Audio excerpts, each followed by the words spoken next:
హైదరాబాద్ నగరంలోని ఒక వైద్యుడి ఇంట్లో పోలీసులు డ్రగ్స్ పట్టుకున్నారు. ముషీరాబాద్లో అద్దెకు ఉంటున్న జాన్ పాల్ అనే వైద్యుడి ఇంట్లో డ్రగ్స్ విక్రయిస్తున్నట్లు పోలీసులకు సమాచారం అందింది. దీంతో అతడికి నివాసంలో తనిఖీలు చేపట్టి 3 లక్షల రూపాయలు విలువ చేసే డ్రగ్స్ను ఎక్సైజ్ ఎస్టీఎఫ్ పోలీసులు పట్టుకున్నారు. జాన్ పాల్ను అరెస్టు చేసి వ్యవహారంలో సంబంధం ఉన్న మరొక ముగ్గురిని కూడా కేసు నమోదు చేశారు పోలీసులు.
ఇక హైదరాబాద్కు చెందిన ప్రమోద్ సందీప్ శరత్ ఢిల్లీ బెంగళూరు నుంచి డ్రగ్స్ తెప్పించి వైద్యుడు జాన్ పాల్ ఇంట్లో ఉంచి విక్రయిస్తున్నారు.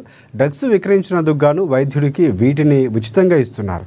అతడి ఇంట్లో OG kush, MDMA, cocaine, hash oil పోలీసులు స్వాధీనం చేసుకున్నారు. పరారీలో ఉన్న 3 నిందితులు త్వరలోనే పట్టుకుంటామని పోలీసులు తెలిపారు.